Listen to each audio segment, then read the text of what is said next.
You know who you are? Steven is my name. Even Steven. Will you say something, Steven? Steven Orr Media. Imagine that it's the morning of September 17th, 1983. You're 11 years old, and while the sun may not be up quite yet, you certainly are. Bright-eyed, bushy-tailed, and all in for a bit of something that you, in your heart of hearts, consider to be more than a little sacred as you move about in the quiet hours of the morning as the rest of the house sleeps. You're up early for one reason and one reason only.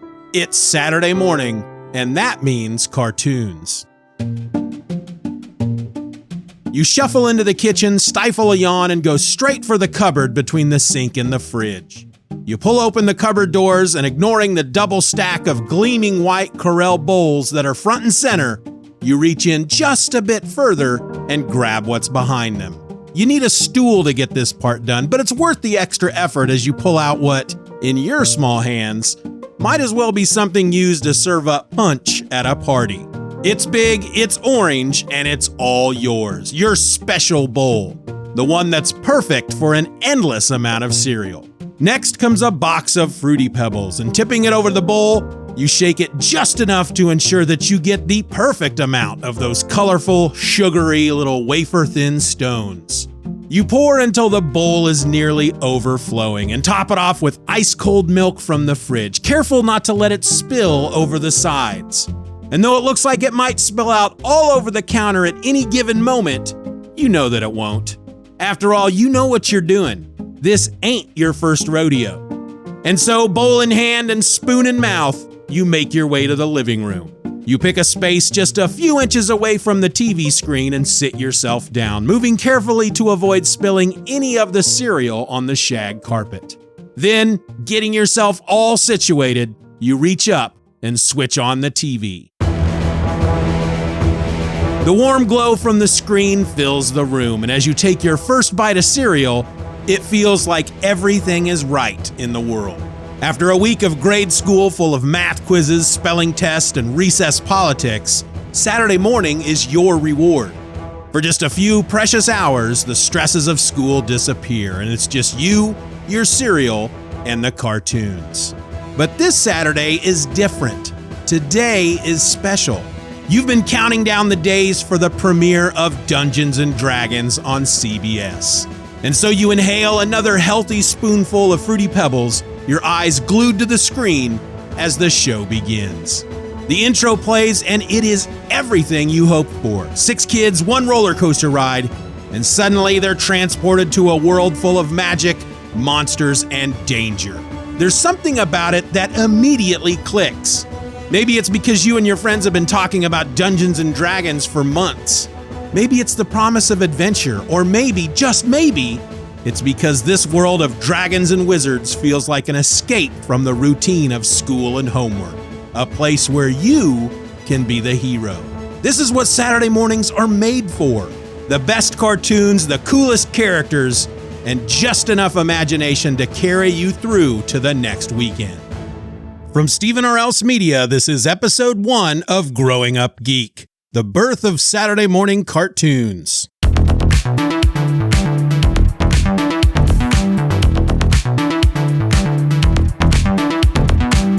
Hello and welcome to Growing Up Geek, the podcast that is so steeped in nostalgia that it still cries when it thinks about the blockbuster up the street that no longer exists. I'm your host, my name is Steven, and I'll be your pilot on this temporal odyssey through the geek-centric cultural zeitgeist of my youth. From the 70s through the 80s and on into the 90s, we're going to explore the movies, the music, the books, the comics, and the TV shows that shaped my childhood and made me, well, me. And what better way to begin than by diving into a beloved childhood ritual, Saturday morning cartoons.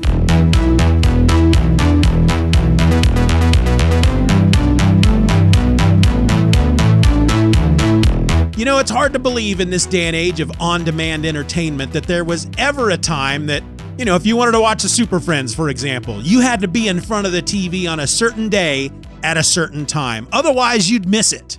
That is, unless you were lucky enough to catch it a few months later as a rerun. But that's just how it was back then. For a kid growing up in the 70s and 80s like I did, cartoon watching was divided into two distinct time frames. You had one batch of cartoons you could watch every weekday, both before and after school, definitely a subject for a future episode. And then there was a completely different batch of cartoons reserved for Saturday mornings. While the weekday shows included some of my all-time favorites like G.I. Joe, Transformers, Voltron, and Robotech, there was just something special about watching cartoons on a Saturday morning. But we'll get into that in a bit. First, I want you to prepare your minds for an epic journey through time and space as we delve into the rich history of Saturday morning cartoons, a beloved tradition that spanned over 5 decades and left an indelible mark on generations of kids just like me. So buckle up, ladies and gentlemen. First stop, the decade where it all began. Beatlemania swept the globe, color television revolutionized living rooms, and the space race put a man on the moon. Turn your dials to adventure, folks. We're going to the 1960s.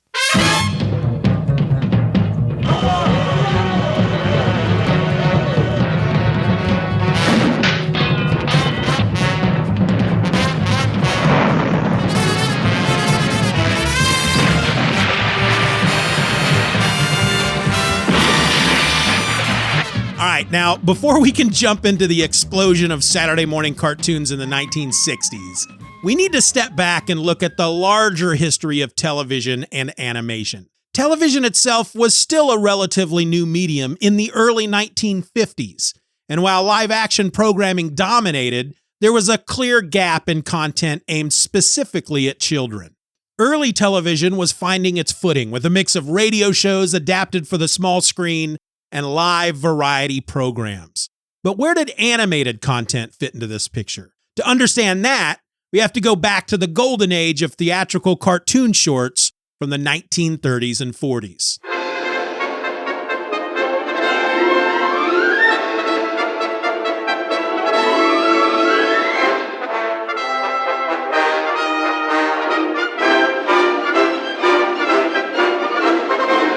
Before TV became the dominant form of home entertainment, kids and families flocked to theaters to watch cartoon shorts that played before feature films. This was the era of Looney Tunes, Merry Melodies, and Popeye, with characters like Bugs Bunny, Daffy Duck, and Porky Pig dominating the screen. Say, what is that? A percolator on a roller skate?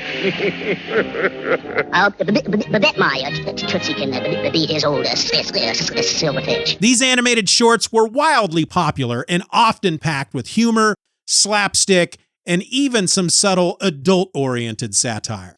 Audiences loved the antics of characters like Mighty Mouse, Tom and Jerry, and Betty Boop. And it wasn't long before the network saw the potential to repurpose these shorts for television. As television sets began making their way into American homes in the late 1940s and early 50s, networks scrambled to fill airtime. Theatrical cartoon shorts provided an easy way to entertain children without the need for original production. Classic characters like Bugs Bunny and Popeye made their television debuts, becoming staples of early children's programming. The marriage of television and animation was inevitable, but something new was on the horizon. Cartoons made exclusively for the TV screen. This brings us to Crusader Rabbit, which holds a special place in television history as the first cartoon specifically created for television. When we left our little hero Crusader Rabbit last time, he had just received word that the state of Texas was planning a campaign to rid herself of every last jackrabbit within her boundaries. Well, you can imagine how that set with our boy Crusader. Premiering in 1950, Crusader Rabbit was a simple but groundbreaking series that featured a rabbit embarking on various adventures. Though the animation was limited, the show set the stage for a whole new wave of cartoons designed to fit within TV's episodic format. In many ways, Crusader Rabbit was a prototype for what Saturday morning cartoons would later become, introducing the concept of serialized, made-for-TV animation that could hold children's attention week after week. By the time we entered the 1960s, TV networks were catching on to the idea that there was a massive, untapped audience in the form of kids glued to their screens on Saturday mornings. So picture this.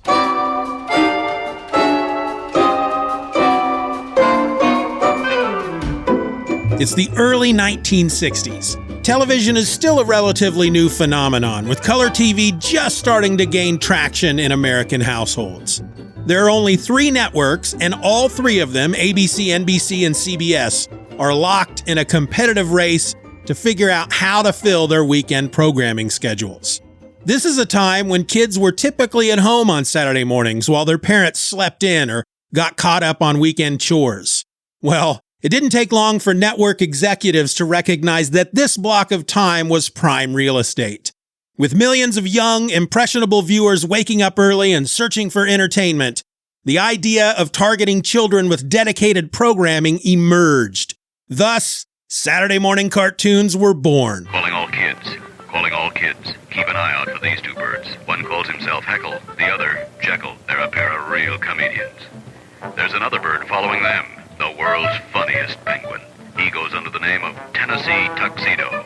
Back then, the network started by airing reruns of older animated shows like The Flintstones and The Jetsons, both of which originally premiered in prime time. The Flintstones, in fact, holds the distinction of being one of the first animated series aimed at an adult audience in its primetime slot, often compared to modern-day sitcoms like The Simpsons or Family Guy for its time. How's the air up there, girls? It's getting thin, Fred, just like my patient. But something happened as these reruns aired on Saturday mornings. The kids loved them. The humor, the bright colors, and the fantastical storylines resonated with a younger audience. Soon enough, networks realized they had a goldmine on their hands. They could keep kids entertained and glued to their screens for hours, giving advertisers a direct line to households across the country. Thus began a trend that would dominate American culture for decades: the Saturday morning cartoon block. The reruns were just the start. The success of the Flintstones and the Jetsons led to the production of original content created specifically for Saturday mornings. Shows like Space Ghost, The Herculoids, and Johnny Quest introduced kids to a new breed of action-packed science fiction adventure cartoons. These shows were more than just entertainment. They captured the imagination of a generation, offering tales of outer space, daring missions, and heroic feats. There's a good target for us, Race. Those bats carrying chemicals, it could create a diversion. But with this exciting new wave of programming came a rising tide of concern. Parents and advocacy groups began to voice their unease about the levels of violence portrayed in these shows. Characters often engaged in epic battles, firing ray guns and fighting monstrous creatures, sparking debates about whether such content was appropriate for young, impressionable minds. By synthesizing this plant into pills, a crew could keep mentally alert for as long as 20 years. Yes, Doctor. Unfortunately, the use of this pill could be abused. This concern led to the formation of watchdog groups like Action for Children's Television, or ACT. They campaigned for stricter regulations on what could and could not be shown to kids. It was a cultural tug of war. On one side, the networks were eager to push boundaries, experimenting with fantastical storytelling and increasingly elaborate animation to capture the attention of their audience. On the other side, parents, teachers, and psychologists feared that the action-heavy content might be too intense for children, potentially leading to aggressive behavior. This debate over what constituted appropriate children's programming would influence the development of Saturday morning cartoons for decades to come. Despite the concerns, the 1960s were a pivotal time for Saturday morning television. Shows like Underdog and Rocky and Bullwinkle emerged, combining humor and satire with kid-friendly storytelling. The giant cats of the planet Felina had taken all the cows on Earth and captured Sweet Polly to milk them. And now they had the mighty Underdog in the Rubber Trap. These cartoons not only entertained, but also snuck in clever references to current events, politics, and pop culture, planting the seeds of subversive humor that would be a hallmark of animation for years to come. Our subject for today is how to be a beatnik. Some people think the beatnik is merely a bum with sunglasses, but he is more than that, though not much. As the decade progressed, more and more shows found their home in the Saturday morning lineup, solidifying this time slot as a sacred ritual for kids. Every Saturday, children across the country would race to the living room, breakfast in hand, ready for their weekly escape into animated worlds filled with superheroes, talking animals, and futuristic landscapes.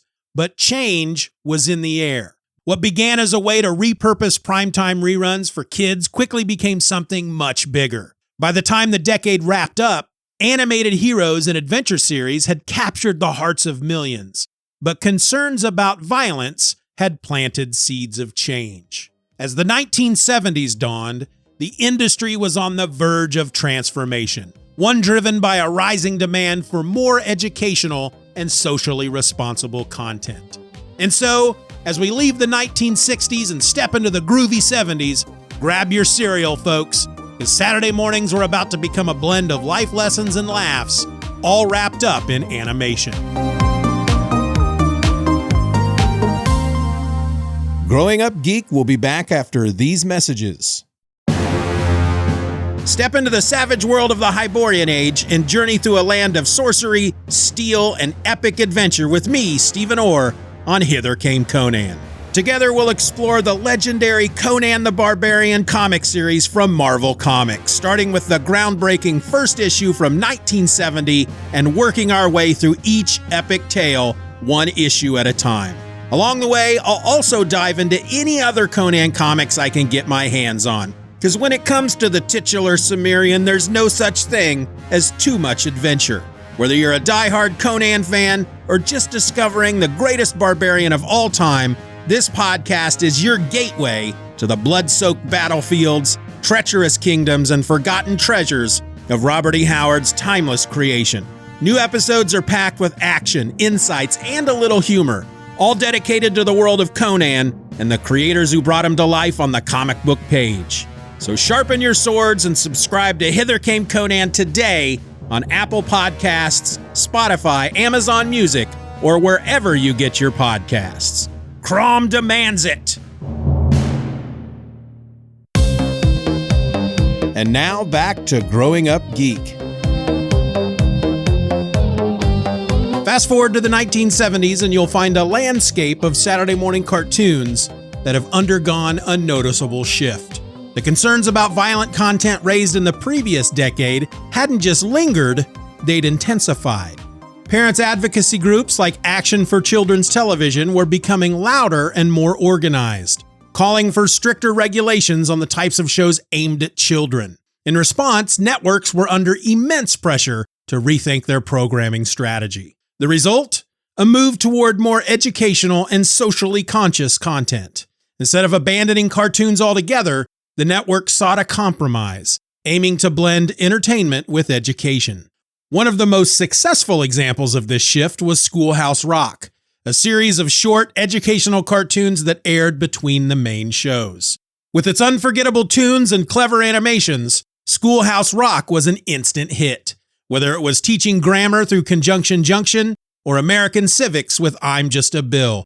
These segments entertained while sneaking in lessons that would stick with kids for years. Hey, there's a telegraph line. You got yours and I got mine. It's called the nervous system, and everybody understands those telegram commands, and you know that everybody better listen. One of the standout shows from the 1970s was Fat Albert and the Cosby Kids.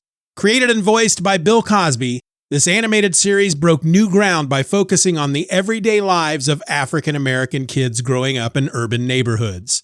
It was more than just a cartoon. It was a show that gave kids of color a chance to see themselves reflected on the screen, and it tackled real-life issues like bullying, poverty, and peer pressure in a way that was accessible and meaningful.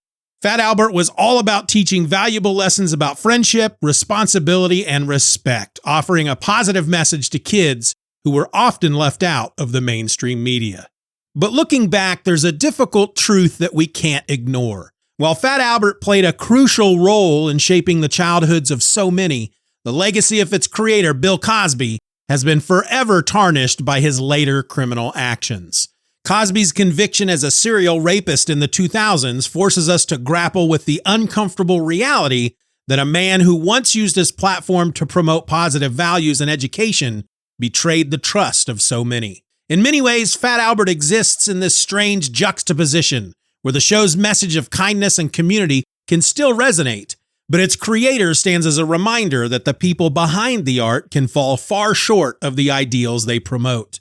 Even so, for many kids in the 1970s, Fat Albert remains a landmark in television history for breaking barriers and giving kids important lessons in both life and representation. And I'm gonna sing a song for you,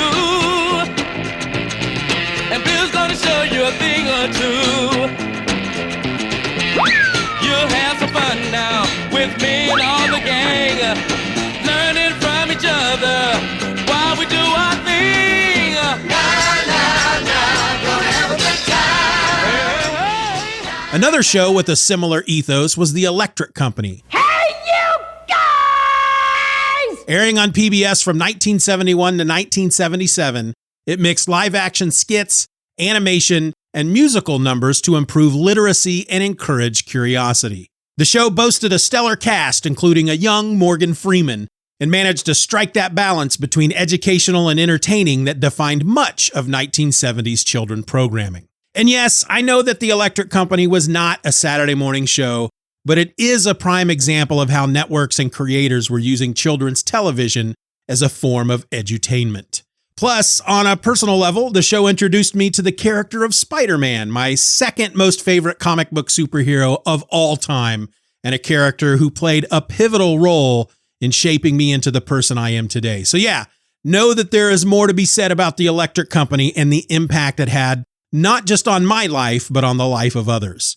We'll just be doing that in a future episode. For now, I believe we're talking about Saturday morning cartoons in the 70s, which were all about finding that sweet spot between keeping parents happy and keeping kids glued to the screen.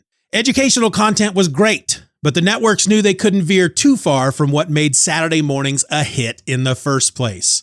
Pure fun. Shows like Scooby-Doo, Where Are You? Were perfect examples of how to straddle that line. While Scooby-Doo technically premiered in 1969, it became a massive hit in the 70s, spawning countless spin-offs and becoming an iconic part of the Saturday morning lineup. With its blend of humor, mystery, and just a little bit of spookiness, Scooby-Doo had kids coming back week after week to see the gang solve yet another mystery.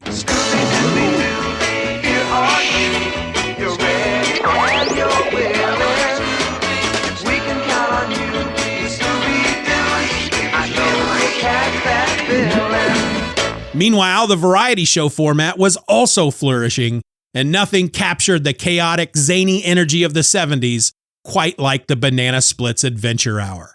With a mix of live-action segments, music, and animated shorts, the Banana Splits brought a sense of irreverence to Saturday mornings that appealed to both kids and adults alike. Who could forget that earworm of a theme song or the costume characters racing through slapstick gags before cutting to animated favorites like Arabian Nights or The Three Musketeers?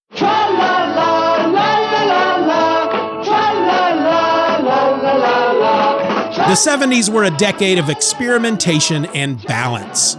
Shows were still full of adventure and action, but now they were more often wrapped in a more conscientious package. And while cartoons had become more socially aware, that didn't mean the fun was lost. Whether kids were jamming to the catchy tunes of Schoolhouse Rock, solving mysteries with Scooby and the gang, or laughing along with Fat Albert, Saturday mornings remained the ultimate playground for the imagination. But the 70s weren't just about learning or solving mysteries. This was also the era when superheroes began to dominate the screen. Super Friends premiered in 1973 and became an immediate hit. In the great hall of the Justice League, there are assembled the world's 4 greatest heroes, created from the cosmic legends of the universe. Bringing together DC Comics' most iconic characters, Superman, Batman, Wonder Woman, and more, on one screen. The show became a Saturday morning juggernaut, inspiring multiple spin-offs and cementing its place in cartoon history. By the time the 70s were drawing to a close, Saturday mornings had solidified their place as a cornerstone of childhood, balancing education, action, and heart. But as we entered the 80s, everything was about to get bigger, bolder, and more commercialized. The lessons and balance of the 70s set the stage, but the 1980s took everything to the next level. With the rise of deregulation, toy companies saw an opportunity And Saturday morning cartoons became a whole new kind of playground, one where every adventure was powered by action figures and brand tie-ins. So let's grab our capes, strap on our proton packs, and dive headfirst into the colorful, toy-driven world of 80s Saturday mornings.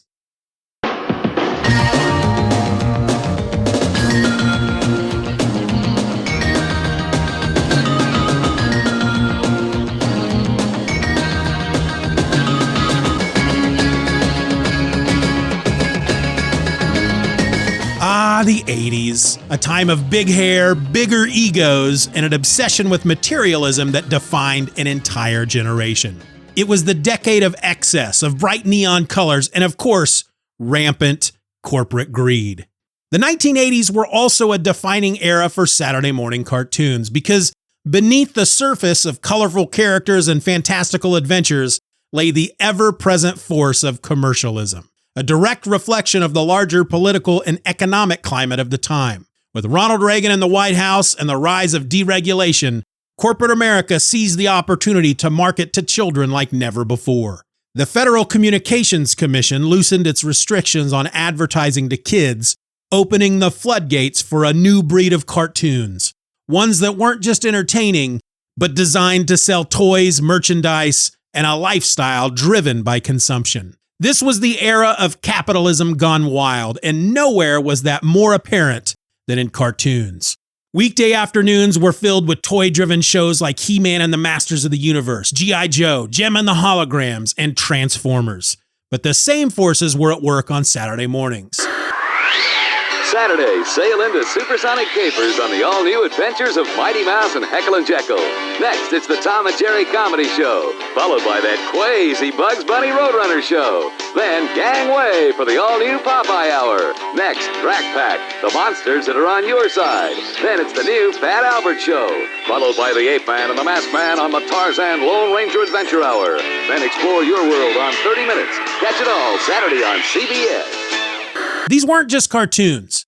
They were a reflection of Reagan's America, a time when corporate profits took precedence and kids became a key demographic in the burgeoning consumer economy. Though He-Man and its ilk didn't air on Saturday mornings, they exemplified the commercialism that influenced every corner of kids' programming.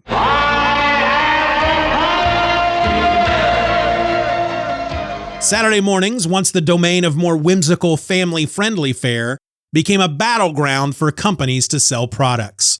Take the Superpowers team, Galactic Guardians.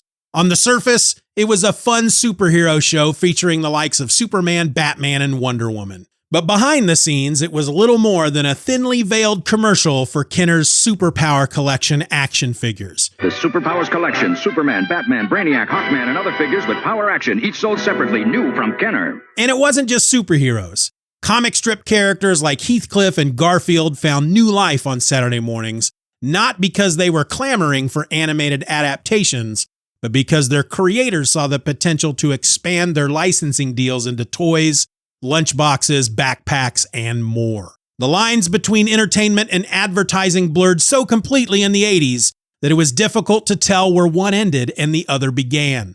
Cartoons became extended commercials designed to hook kids on a storyline while enticing them to beg their parents for the related products. Star Wars droids and Star Wars Ewoks were perfect examples of this. Stay back, you grease bucket! Riding the wave of Star Wars mania, these shows filled the gap between movies, not out of a deep desire to expand the lore, but to keep the franchise alive in the public consciousness. And more importantly, keep the action figures moving off the store shelves. And it wasn't just action figures.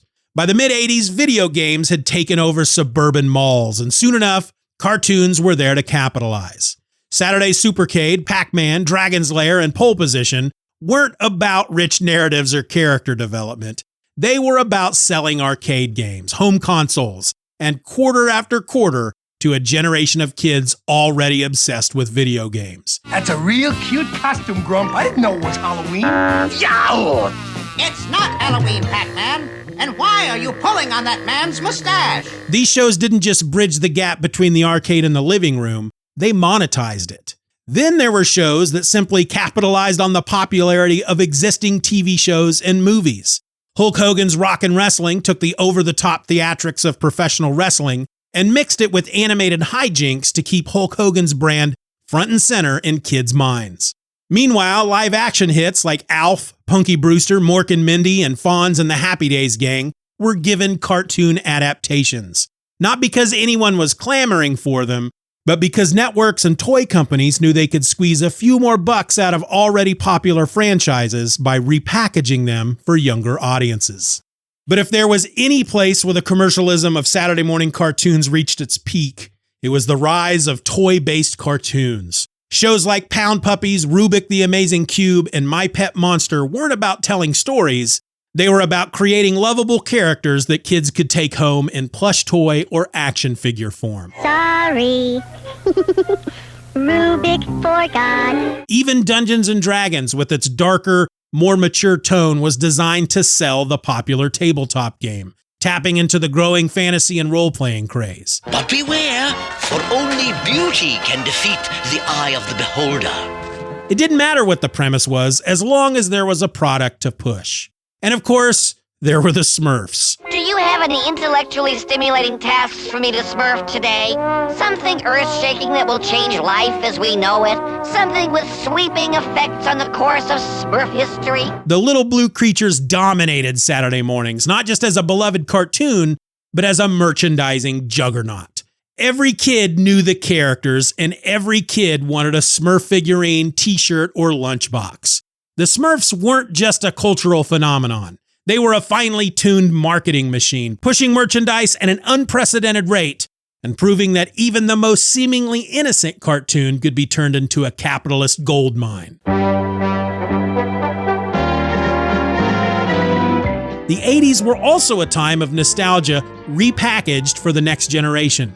Shows like The Jetsons and The Flintstones reemerged, often accompanied by a fresh wave of merchandise.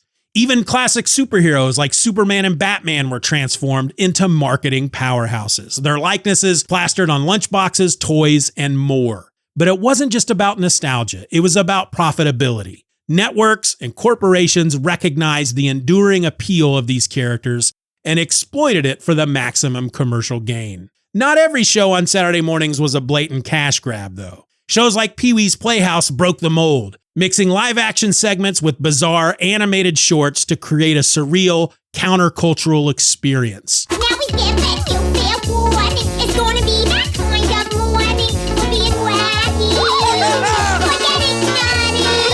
Science cuckoo. And Pee-wee's Playhouse. While Pee-wee's World may not have been as overtly commercial as He-Man or G.I. Joe, it still became a massive hit, appealing to both kids and adults, and showing that even amidst the corporate frenzy, there was room for creativity and weirdness. Sure hope you had fun today. I certainly did. And remember, everybody, be really careful with your macaroni. You don't want to get it all over. But Saturday mornings in the 80s weren't just about entertainment. They were a lesson in capitalism. These cartoons taught kids that everything, whether it was a superhero, a video game, or a small blue creature living in a mushroom house, could be commodified. The line between cartoon and commercial became so blurred that kids didn't even notice it anymore. And that was exactly the point. The deregulation of the 80s created a perfect storm for networks and toy companies to rake in massive profits, and they did so with wild abandon. And you know what? I was a huge part of that. I went from 7 to 17 in the 80s. These were my formative years. I was a child of the 80s, plain and simple. And despite the corporate greed, despite what these shows meant for CEOs and their bottom line, I still look back at this time with more than just mere fondness. Speaking strictly on Saturday morning cartoons, when I think of my top 5, heck, my top 10 most favorite Saturday morning cartoons of all time, over 50% of the list comes straight out of the 80s. So don't get me wrong, folks, despite what it might sound like, the 80s were my favorite decade for Saturday morning cartoons.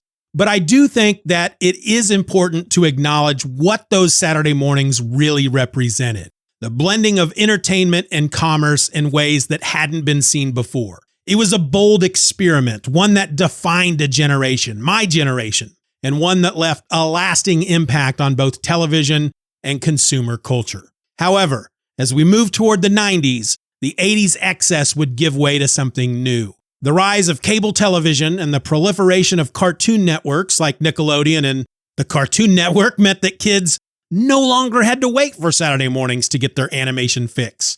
Weekday afternoon blocks like Fox Kids and the Disney Afternoon brought beloved shows like DuckTales, Tiny Toon Adventures, and Batman the Animated Series into the mix, chipping away at the dominance of Saturday mornings.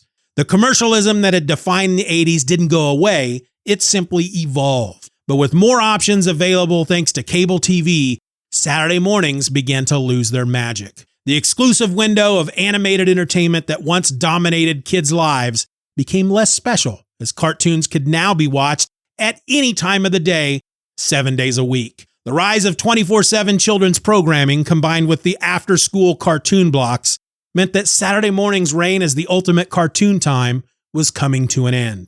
What the 80s left behind was a blueprint for how to commodify childhood entertainment, a model that would continue into the 90s and beyond. But as we step into the new decade, it's clear that the rules were changing.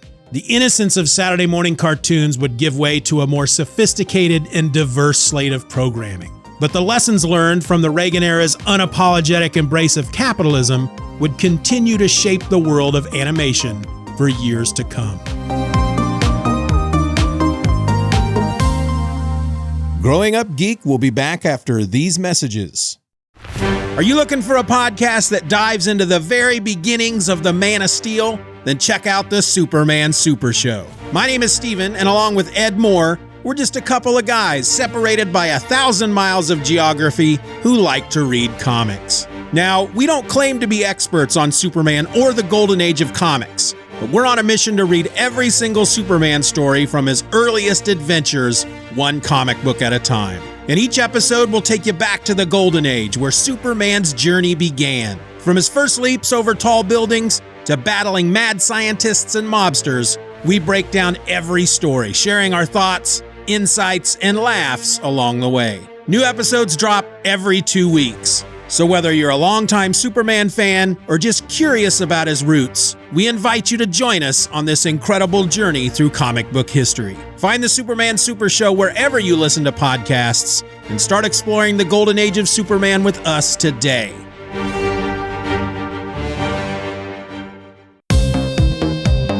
And now back to Growing Up Geek.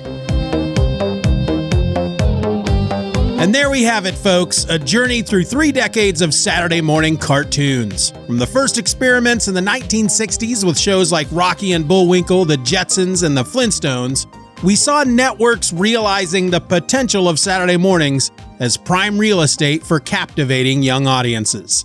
This was an era defined by experimentation, with pioneering studios like Hanna-Barbera leading the charge, creating characters that would become icons of American pop culture, pushing the boundaries of what cartoons could be.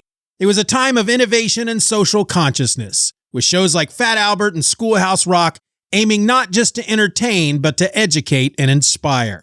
These weren't just cartoons. They were attempts to reflect and address the changing culture of the times. And for many of us, they were the first places we encountered stories that blended fun with a message. Then came the 1980s, a decade that shifted gears into a new era of commercialism and unapologetic consumerism. With the loosening of regulations, Saturday morning cartoons evolved into a full-blown marketing machine. It was an age of spectacle, of toy-driven narratives, and larger-than-life characters that weren't just on our screens. They were lining store shelves in the form of action figures, lunchboxes, and everything in between. Shows like the Smurfs, Dungeons & Dragons, and the Superpowers team Galactic Guardians might have been fun to watch, but they also taught us something about the power of marketing and capitalism. Saturday morning cartoons in the 80s were vibrant, memorable, and a little bit controversial as they blurred the lines between entertainment and advertising like never before. These 3 decades laid the groundwork for a phenomenon that became a staple of American childhood. Whether it was teaching us life lessons, introducing us to the thrill of fantasy and adventure, or simply giving us a reason to wake up early every weekend, Saturday morning cartoons became more than just a lineup of shows. They became part of our culture. As we wrap up this episode, it's clear that Saturday mornings didn't just entertain. They defined a part of our lives, shaping our imaginations, filling our cereal-fueled mornings with laughter, lessons, and unforgettable characters. Each decade left its mark, creating memories that many of us still hold close. But while we've covered a lot of ground, the story isn't over. Not quite yet.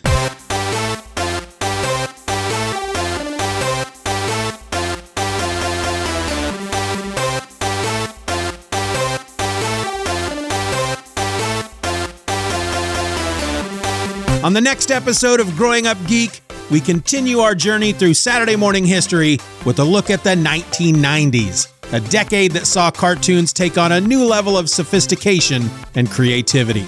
We'll explore how cable networks, after-school programming blocks, and changes in animation styles shifted the landscape, leading us into the 2000s and ultimately the slow demise of Saturday morning cartoons in the 2010s.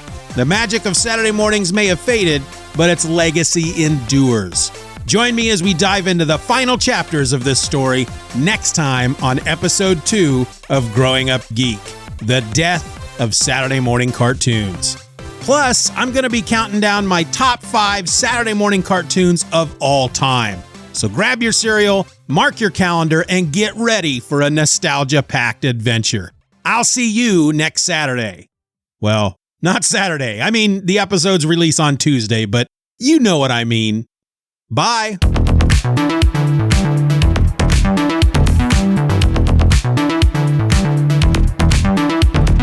I want to thank you for listening to this episode of Growing Up Geek. Questions and comments can be directed to growingupgeekpodcast@gmail.com. If you enjoyed the show, you can help to boost our presence online by leaving a rating or review on your favorite podcast app. I also invite you to join our subscription program, Steeven Orr Beyond, and in return, you'll get episodes of Growing Up Geek early and ad-free. Check out the link in the show notes, or just go to growingupgeekpodcast.com to sign up today. Growing Up Geek is a presentation of Steeven Orr Media. For more nerdy content hosted by me, check out SteevenOrelse.com.